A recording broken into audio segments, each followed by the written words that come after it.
In that case if you need any kind of help I am there. আমি আছি, আমি আপনাকে সাহায্য করব, শুধু একবার জানাবেন।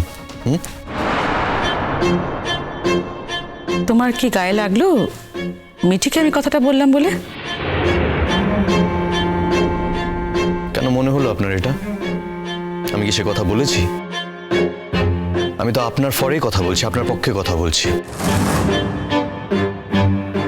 যদি এরকম ধরনের ঘটনা ঘটে থাকে তাহলে উচিত আমার আপনাকে সাপোর্ট করা। ইনফ্যাক্ট আপনি যদি অফিসিয়ালি প্রসিড করেন তাহলে আই উইল হেল্প ইউ। তা না হলে না আপনি এই ধরনের কথাগুলো মুখে বলবেন না প্লিজ, কারণ আপনার এই কথাগুলোর কোনো দাম থাকবে না। আপনি মুখে বলে এই কথাগুলো ছড়াবেন না প্লিজ, এটা ব্যাড মাউথিং করা হয় কাউকে। আপনার যদি সত্যি এটা মনে হয়ে থাকে তাহলে আপনি অফিসিয়ালি প্রসিড করুন, প্রশাসনকে জানান, হেল্প নিন প্রশাসনের। না না সত্যিই তো, আপনার ছেলের মৃত্যুর জন্য যদি কেউ দায়ী হয়ে থাকে তাহলে তো তার মুখোশটা সবার সামনে টেনে খুলে দেওয়া উচিত।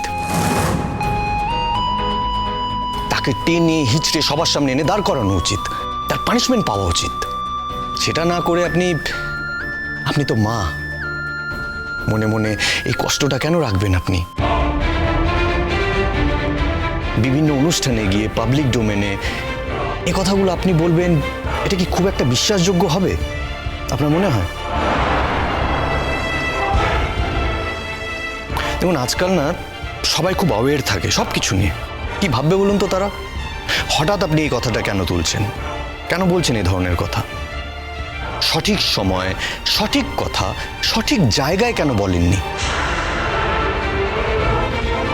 ভাবতেই পারে। আপনি পাবলিকলি কেন জানাচ্ছেন? তার মানে কি আপনি কাউকে মেলাইন করতে চাইছেন? আপনার এই উদ্দেশ্যটা না সবাই না ভাবলেও তবে কিছু কিছু লোক কিন্তু এই ক্ষেত্রে একটা অন্য বক্তব্য তৈরি করতে পারে। আজকাল দিনকাল তো জানেনই কেমন, কেউ কাউকে সম্মান করে না। তাই আমি আপনাকে একটা ভালো সাজেশন দিলাম, আমার তো তাই মনে হয়। থ্যাংক ইউ সো মাচ এই সাজেশনটার জন্য। এখনো তো তোমাদের বিয়েটা হয়নি, বিয়েটা হোক, 2 বছর সংসার করো, তারপর তুমি আমার কাছে এসে বলো যে তুমি কতটা সুখী হয়েছো। হঠাৎ এই কথাটা আপনার মনের মধ্যে, আপনার মাথায় উকি দিল কেন? আমার বিয়ের পরে আমি সুখী হই বা অসুখী থাকি সে কথা আমি আপনাকে জানাতে যাব কেন? আপনার সাথে আমার সম্পর্ক কতখানি, আমি আপনাকে কতটুকুই বা চিনি, খুব হালকা চিনি আমি আপনাকে।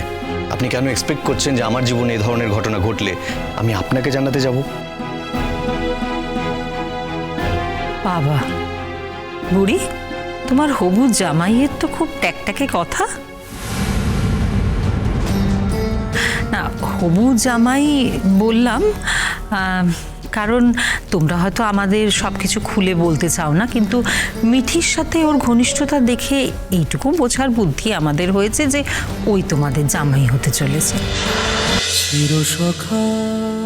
চিরসখা সোম থেকে রবি প্রতিদিন রাত 9টায় স্টার জলসায় ও জিও হটস্টারে।